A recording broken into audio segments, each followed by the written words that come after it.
Hello, everyone, and welcome to episode 170 of Sold with Updike Pugh. I'm Jeff Updike. I am Weston Pugh. And today we are going to talk about two really cool homes. Both of them are in that Northwest Dallas neighborhood. One is a brand new construction. One is an older home that's had a tremendous amount of remodeling done on it. And in our second segment, what are we going to do? We have our very own Tammy Farmer who is going to join us, and she's got some really important information about how to better protect you and your investment, your house, with insurance. Good. So Sounds really fun. good stuff. Yeah. Yeah. Given the fact that we are about to enter in, as you know, we've got crazy weather. It's 80 degrees one day and it's 30 the next. We both know that living in Oklahoma and Texas, that means lots of crazy storms headed our way. Yeah, really does. So, hey, you just got back from a little trip. I did. How was it?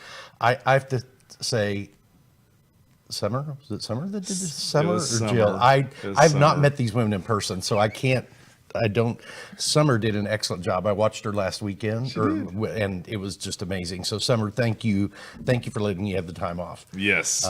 Yes, I did just get back from my training for the 2028 Olympics. Wow, And this Jeff. was, I went skiing, and I did my test run at Park City, Utah. I think my scoring did really well. Here's me coming down the mountain. Look at you in that form, Jeff. And do you hit? slide to a stop. Oh, wow. Yeah. Did you have any equipment failures? No. Oh, excuse me. I did. Yeah, my boot fell apart. I've had my own boots for about 20 years, and one of them, the second day, at the end of the second day of skiing, just totally cracked on the bottom. So Yeah, well, hey, what was are you going to do? fun. 20 years? That's a long boot life. it was. I feel like I got my money's worth out of I it. feel like you could actually make an ad out of that, some type of marketing piece if you were into that for that boot company. True. If they're still around. What'd you do? Cue up the pictures. It was an amazing time at the Weston's house. So decided to replace the siding on the house. Very nervous about this because I'm more artistic and less handy, I would say. And this is us actually putting on the water barrier. You put it upside down. You know what? Stop. Shush. Go on to the next one. As you can see, we got it done. It was amazing. So this actually doesn't show it where we've got the trim. We've actually put the trim up the following morning. But I have to tell you that I was nervous because this is not my forte, but we had all the tools, all the skills saws. I think the only thing that we really needed was we needed one additional extension cord because every time we cut with the skill saw, I had to turn around and unplug it to put it up and plug in the nail gun. But the nail gun was a game changer. I've never used a nail gun before, and had it not been for the nail gun, I really do not. It would have been a 3-person job at that point because someone's got to help hold the sheets in place. Whereas with the nail gun, you could get it in place fast enough before it slipped, and you could put those two in, and then you were done. But Crazy. it was weird. I was so nervous. I kept like disconnecting it even from the from the compressor every single time. And Jason was like, "Why are you doing that?" And I kept saying, You were afraid he was going to grab it and go. And the deal is it shot in a brad like that far. Yeah, they And I were thought, inch-and-a-half nails we bought. So. Well, the other thing too is I thought, well, I mean that's going to hit bone La, la, la, la, everywhere. la, la, la, la, la, la. So, needless to say, an ounce per vision is worth a pound of cure. No one was cut, no one was hammered, and no one was stapled or nail gunned. So, Or killed. and I'm here, yeah. So, congratulations, Jason. No, I'm kidding. We're all good. All right. Let's talk about Market Watch. Oh, the market watch. Hey, it's warming up. It's Jeff. warming up. I've got to say, I do feel like the new listings are coming on the market more now. You know, we have 4 or 5 in process. We have 2 we're talking about today. I think we've got 3 or 4 after that. So new listings. They are starting up. So new listings went up, and I say shot up 17%. So there's 1,805 that came on in the last 7 days, and that is great news for everyone. Back on the market, odd 467. My only guess is back on the market means that people were just throwing out ridiculous numbers and maybe had a little come to Jesus maybe afterwards. Well, to me, it could have been that people that took their homes off the market toward the holiday, and this being March 1, maybe had that target of having it on that first week of March. And so They were temporarily off. This is just my wild guess, but Well, you know what? There's a little truth in that. And then price decrease, you see, that also shot up. So 32% up, which means more people are trying to get realistic. And then under contract, love to see this number, 1627, and that is up 28% over the following week. pendings were up 13% week over week. There were about 2,700 last week. Sold properties were up, which makes sense because most closings occur toward the end of the month. They get reported that first week of the new month. So that was up 32% from the week before. And then the coming soons are up about 19%. Yep. And one of the things that I think is really great is that our company has decided to start a campaign, and every Tuesday they're going to talk about the importance of bringing your house onto the market to get a fair market value versus doing an office exclusive or even just an off-market sale. So keep your eye out. We're really going to try to flood the social media out there and get that out to everybody. It's incredibly important because as you look through past years of sales, about 90% of the transactions actually go through MLS. There are those transactions that don't because of celebrity status, privacy of the owner. You know, there's a very small portion that for whatever reason, truly, you know, may need to sell off market. But we have found in our marketplace that there are many agents out there that are pushing that. Let's sell it off market. Let's sell it inside our company, and it doesn't always work out best for the consumer. And you know, our stats document it. It should be a red flag given the fact that you're not getting multiple market value offers on it. I agree. Today's time we do.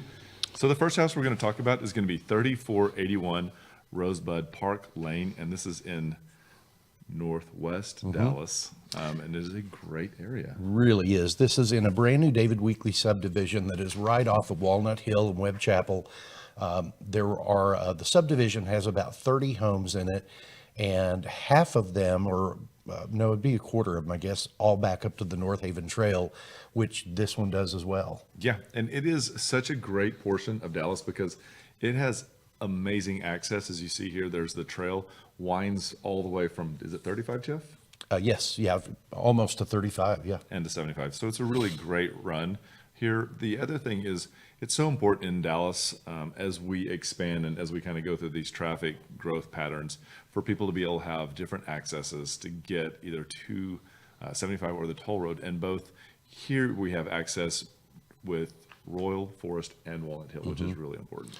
And I make fun of me if you want, but I'm going to always tell you that Royal Lane and Webb Chapel and Forest are some of the best cross streets in the city, because when the highways get bogged down, which they all do from time to time, they are, especially Royal Lane. Royal Lane is one that goes all the way from Irving almost into downtown Garland. And it is a lifesaver at times. Yeah. And come holidays, you will definitely be using those. Some of the other things in the area that we find of interest and frequent, if you've never been there, Nate's Seafood is just up north, just right at Midway and Beltline. It is an amazing restaurant. It is a casual dining experience, seafood, kind of an Americana. If you haven't been there, you definitely need to try this place out. They can seat large parties too, which I thought was great because I think we had like 8 or 9 that went with us. Just overall, great vibe. Great food. My friend Sandy Shore worked here for eons. Really? Yeah. How funny, Jeff. Yeah, and you know what? Hey, it's crawfish season, so if you're looking for good not a fan of crawfish, I take it. No. Y'all missed that face. Jeff, what else do we have that's over there? We also have Love Field access, which is fantastic. We flew out of Love Field going to Salt Lake City this past weekend, and it's such a great airport now. Yeah. 30 years ago, it was a great commuter airport where you could get on a plane and go from here to Houston, here to Austin. But it has become, while it's not an international airport in itself, it has great connectivity into other international airports, and you can get practically anywhere in the world by starting here. And without the ride amendment, you don't have to make that first stop in a neighboring state. That's correct. One of the other things too is I'm going to piggyback off what Jeff said about Love Field is that because you're so close to 635 in this neighborhood, you can jump on 635, head to DFW Airport, and you'll be at the north entrance, which is really great. Just come on in. Overall, whether you're commuting by car or you're commuting by plane, this is a really great neighborhood to be in. American Airlines Center is another very easy, convenient location. One of the things that I like about American Airlines Center, and especially the location of Rosebud, is you are just a few minutes away from one of the DART rail stops, and then you can ride directly down to American Airlines Center. And most people don't know that. And it's a really, I mean, when we go to concerts, that's the way we go, because it's a $5 ride both directions, and you are in and out. Do you buy your ticket before you go, or do you buy it there at this little substation? I buy it at the kiosk right there. Right there? Yeah. That's great. Yeah, and it is a quick and easy walk back out one of those parking lots there at American Airlines. And we're going to Dua Lipa on Sunday too, by the way. You are? Yeah. Dua Lipa? Dua Lipa. She's playing Sunday. When did you get those tickets? We bought them a couple of months ago. We'll talk about that later. Okay, sorry. All right, so let's talk about this house. This is an amazing house. It is just finished construction in 2022, which is right now. And as you can see, as Jeff was saying, it sits at the back of the complex and it butts up against the trail, which is great. So you have one less neighbor, plus if you ever wanted to fix your fence, you could have access to the trail too. It is about 2,000 square feet, 2-story home, 3 bedrooms, 3.5 bathrooms, plus a study. Has just really a lot of upgrades in this. That has the luxury vinyl flooring throughout most of the first floor. This room is the study that is traditionally open, has an oversized utility room with hanging rack, and this is the half bath downstairs. A lot of tile work's been done in this that's customized. It was quite a bit upgraded. And as you're going to see, we're about to flip around and look into the kitchen. You see here, there was a lot of detail added to this kitchen. They upgraded the appliance package, so you've got a built-in microwave and oven that is convection. You've got a walk feature built into the cooktop and a wine fridge as well. It's a great way for this whole room to sit and for it to work within the room, as you see here. So much of the lighting in this house was upgraded. You can see the really cool geometric chandeliers that are over the bar, dining room fixture, and then the living room fixture as well. As Weston said, the appliance package was upgraded to the GE Cafe series, and it's really a great series. As you come in the back door, you've got a little mud room there, which a lot of people look for now.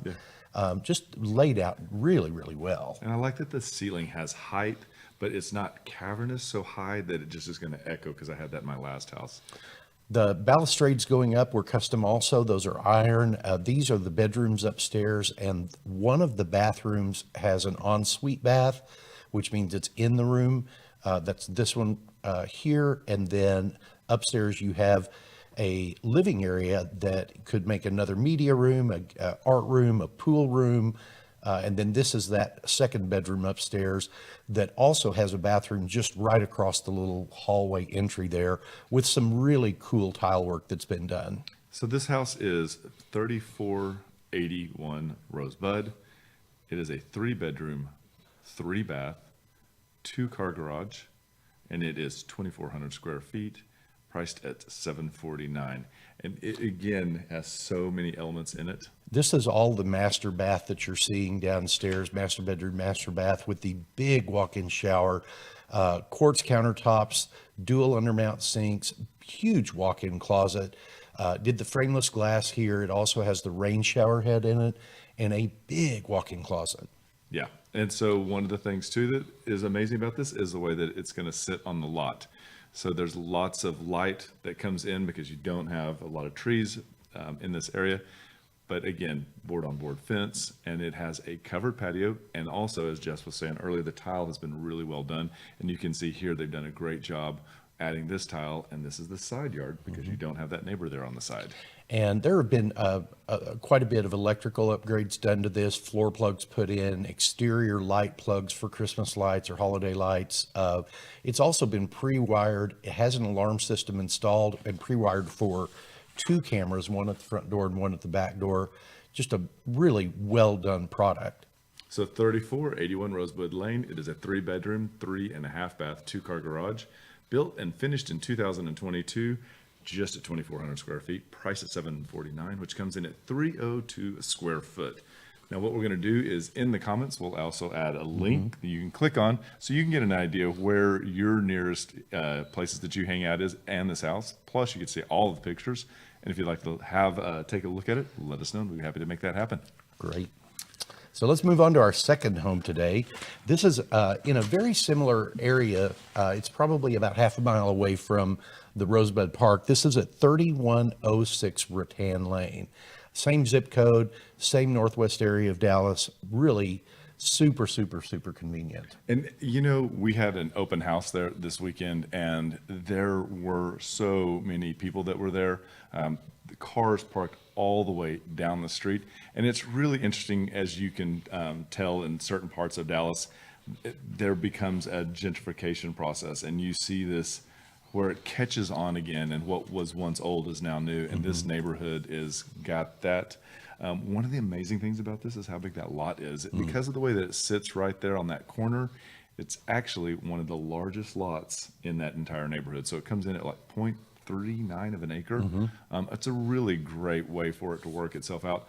One of the things too that you don't really think about is it has a limited number of windows and neighbors looking into the backyard, which is great. It really is super, super private. Rear entry garage with a roll gate. One of the things that I love most about it is that they've got the backyard divided up. So you've got a huge dog area on one side and that is gated, fully gated. And then you have the other side of the yard that is pool and lots of yard for landscaping. So just a really fantastic home. Well, let's start taking a look at this house, and so everybody gets to see. It is almost looks like it's a two-story, but that is really a second master that sits above the garage. It has a really great mature front tree and porch, so it kind of adds this softness to the front yard as you approach, which is really, you're blown away when you walk in. Over and over again, I heard at the open house, people were surprised at what it looked like when they came inside. It was built in 1956, and it's about 2,400 square feet, but it has been redone so nicely. Quartz countertop or granite countertops, big open space. I just love how this island is positioned there because you've got plenty of room to sit and eat up, but you also have a large enough space behind it you don't feel crowded. And that right there we're looking at is a built-in almost a dry bar with a fridge, and it really transitions. What we liked is how well it went from dining room to kitchen to a really oversized living room. One of the things that was great about this living room is that behind that door is a utility room, and that utility room actually has a dog door to that side yard. So faux beams here in these rooms, which really provide a kind of a visual definition between the rooms, but also still give you that very wide open space. The workspace right behind the couch is also a really great add-on, because if you've got work to do from home, or if you've got any kind of space that you need to have a computer set up, it is right there. So downstairs, we're going to have two bedrooms, and this is the first bedroom down.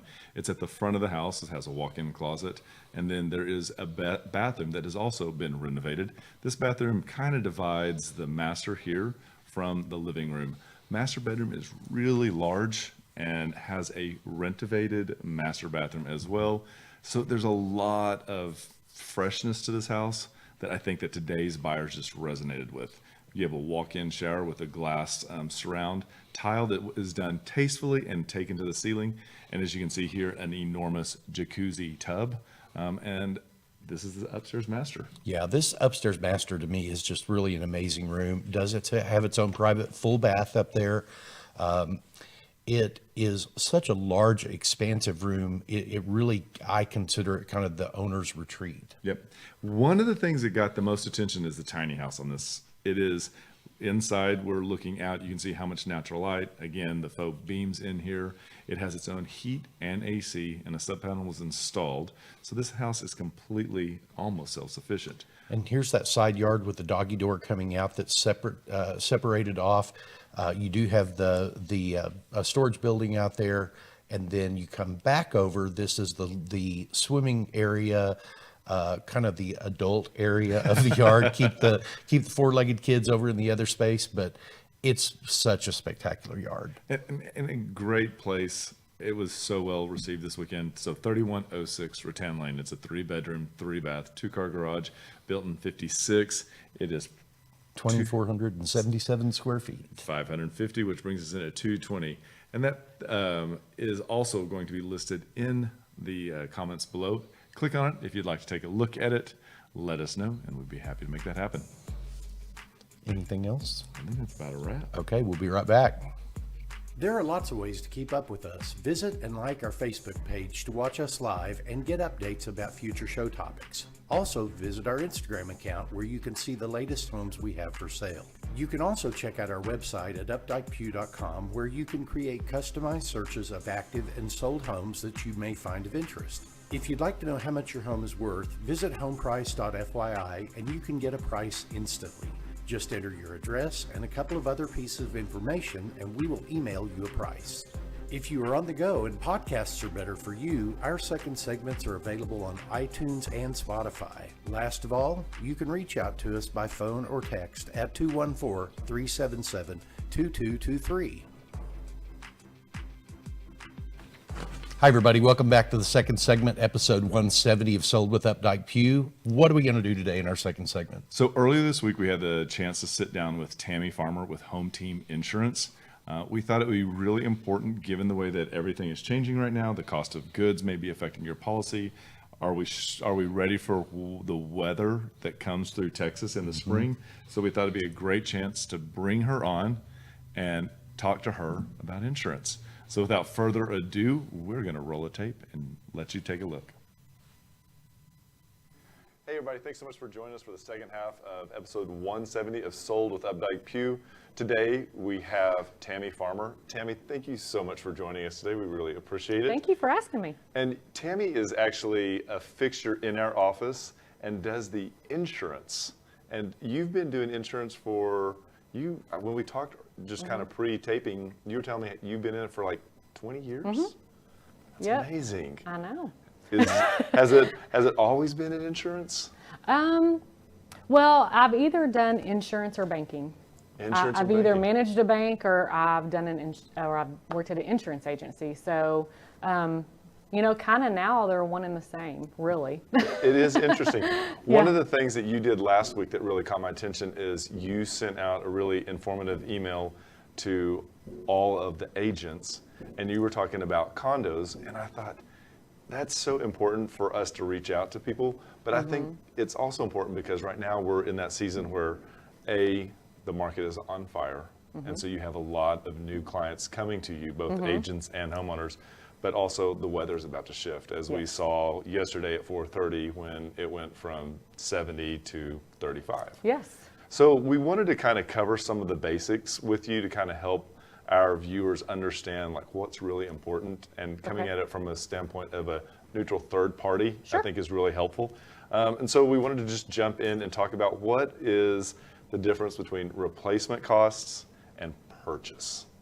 So, did I phrase that right? Yes, you did. Okay, thank you. So a lot of, this is probably one of my most common questions is, I'm purchasing a home for $500,000. Why are you insuring it for $450,000? Yeah. Well, so first of all, your insurance company is going to insure the house itself, the structure, not the land. Correct. So when you're purchasing a house, you're purchasing the land that it sits on as well. So replacement cost would be, if your house burns down today, how much would it cost to replace that house as close to what it looks like now? Correct. So whenever I come up with the replacement cost coverage, which is not me, by the way, the company has their own replacement cost estimation tool. Okay. And so I look up the home and I look at the details of the home. What kind of countertops it has, laminate versus marble. I mean, that's an expense. That's a big deal. The square footage, what kind of roof it has. How many bathrooms is really a big deal. Not really the bedrooms, but the bathrooms are a big deal. So I put all that in and it tells me how much it would cost today to replace the house. So that's how we get that. Here's a question. So when that happens, do you usually see the foundation being replaced? No. Really? They can work with the foundation that's Yeah, there? unless it's like pier and beam. Yeah, then it's gone. It's gone. Yeah, yeah. And that's part of the replacement cost. So we have to look up the type of foundation it has. And so if it's slab, we put slab. If it's pier and beam, we put pier and beam. So. And so you would come back if somebody was pier and beam with a pier and beam house. Mm-hmm. Wow, that's interesting. So what happens if someone gets this coverage with you and say it's 5-10 years down the road and they have never changed the value of the policy? Mm-hmm. There could be a chance that they're going to be short on the amount of money that they need. Absolutely. And how does that work then? So there's a difference in an actual cash value policy versus a replacement cost policy. And so whenever you're purchasing a home and getting insurance, you want to make sure you have a replacement cost policy. Pretty much every insurance company is going to have like an inflation guard. And so every single year, so when people complain, well, my insurance went up $20. Well, $20 is not that much. Correct. So that's probably, if you look at the details of the dwelling amount, then you're going to see the dwelling amount went up a little bit. And that's for the inflation guard pretty much. Right. And so whenever you're talking about 10 years down the road, you want to make sure that your policy has an endorsement that is additional replacement cost on the structure. Okay. And is that something that is typically built into someone's policy, or is it no? No, that is So something. is that like when someone gets a policy and it's just super cheap and they're like, can you beat it? And you're like, well, I can beat it, but there's nothing in it. Exactly. Yes. Yeah, you always want to look for certain things in your policy because, your home is one of your biggest assets that you're ever going to purchase. And sometimes people are going to purchase, 5 homes in their lifetime. Right. And so if that house burns down, you want to make sure that no matter what the building prices are, Correct. you can rebuild that house. There's a reason why you picked that house. And so with those reasons, those are things that you would want to make sure that they're insurable. Right. And make sure they're insured. So if you have, I picked this house because it has bay windows and it has skylights. Well, you need to make sure that you tell your insurance agent, whoever writes your insurance, that I want to make sure my skylights are covered. I want to make sure that whenever that you put in there that I have a bay window. Right. So- Otherwise, Because when that house burns down, they're going to look at that replacement cost tool because it has details in it. And they're going to say, well, you didn't have bay windows. And so why are you putting bay windows in? So those are important details to make sure that get that you added tell. in. Interesting. And so that is, I see how that all begins to make sense now, and how each time a policy is administered, whether it's from like a big company like USAA or if it's a mom and pop, on Northwest Highway, that there can be a lot of discrepancy between what you're quoting and what someone else is. Because I think also we were talking earlier, like the difference between wind, hail, and all perils deductible. And I think that's really important, given that we live in Texas and tornadoes are springtime visitors. Yes. So what does all that mean, though? So this is probably the second thing that I find on whenever I review people's policies is their deductibles. So your deductibles are separate. Like your Correct. all peril deductible and your wind and hail are separate deductibles. So a lot of times insurance companies can help lower your premium by increasing the most common claim a homeowner is going to have, which is your hail. Of course. And so they'll increase that deductible to make that policy cheaper. So when you're looking in your policy and you're trying to make sure that when you have to replace your roof, because it's inevitable, Right. a company is going to have to replace a roof at some point in time, due to hail damage, especially in here. And so you want to make sure that your out-of-pocket expense for that is not going to be more than what you can afford or that you want to pay. So you need to make sure that those deductibles are in sync with what you're willing to shell out of pocket. And I think, again, going back to when you're given one bid, that you need to compare that it's apples to apples, and Yes. the other bid that you're getting Yes. is the same thing. So one of the other things, like kind of like in this vein, I remember for a while there, I didn't think that they were writing, what they call them, slow and steady leaks. Is that something that still is not available to homeowners, or is it called something else? So you have So there's three separate things that I make sure that are on every single policy. 3 things. And I make sure that there is leakage and seepage coverage, which I think is what you're talking about. Okay. So if I live in my house for 6 months and I notice that my floor is sagging or I see some water damage and you don't know where it came from, that's leakage and seepage. And so you got to make sure that's covered because not every homeowner's policy is going to cover that. Yes. So it should be added as an endorsement. If it doesn't state it in the policy, then you need to add it. And I think that that is something that as people are buying houses with more energy efficiency, that insulation can get so thick that Yes. it'll absorb it like a sponge. Yes. And you don't know it until the 6 wall months is so down the heavy and road, it kinda probably. tumps over. So Exactly. that is. Yep. What was the other? That is one, right? That's one. And so water damage and leakage and seepage are two different things. Okay. So water would be the other one. Water damage, so if you have a, let's just say last February when we had, Yes. Ice-mageddon or whatever Right. they called it. If your pipes burst because they froze and you don't have water damage, it wasn't covered. So all these people out here that didn't have that in their policy and they didn't know that it didn't cover it, they were out that money. And so water damage, so if your pipe burst, freezes and it bursts and it damages the sheetrock, the floor, whatever, if you have water damage, then it's going to cover up to the limit. So you need to make sure that you are aware what limits that it has. A basic starts out between 5 and 10,000 is the minimum. Interesting. If the company even offers it. Some companies don't offer it. Really? And hence it's cheaper. That's right. And what was the third thing that you? The third thing is water foundation. And that. And that is so if your pipe bursts Okay. and they have to dig into that foundation to replace that pipe, if you don't have water foundation, then they're not going to repair your foundation. Really? Even Yes. if they dig it up? Exactly. So there's nothing in the policy that says we'll return your house to the condition prior? Not if you don't have coverage. Really? The things you learned when you were this old. That's right. That's right. That is so interesting. So here's one question, and I know we didn't talk about this, but That's okay. So if the roof gets blown off or a portion of it and water comes in to the house, how does that get covered? So that would probably, the roof being damaged caused that. Okay. So that probably, now I'll put a disclaimer that every company is different. True. So there are some companies that will tell you in your, I know we hate to read it, but your policy declaration is going to tell you whether any damages caused by the roof being damaged is going to be covered or not. Interesting. And so if your roof gets blown off or it's leaking, those damages should be covered by the roof replacement. But again, refer back to your doc page. Exactly. Or call you. Or call me. Yep. Tammy, you've done a great job. Lots of good information, and we hope that everybody is paying attention.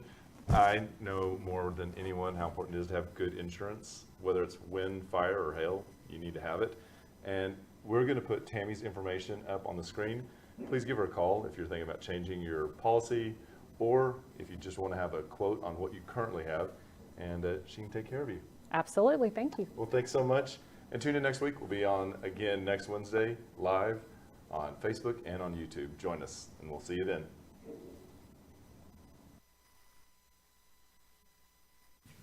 Thank you so much to Tammy Farmer for taking the time to talk to Weston. It was really such great information. So I hope you've gotten something out of that. If you have any questions about insurance, reach out to Tammy. If you have questions about real estate, reach out to us. We'd be happy to help you. And what we're going to do real quick is in the comments below, we'll give you a link to Tammy so you can just click on that and that we can get in touch with her that much quicker. And just remember, we want to be your realtors for life.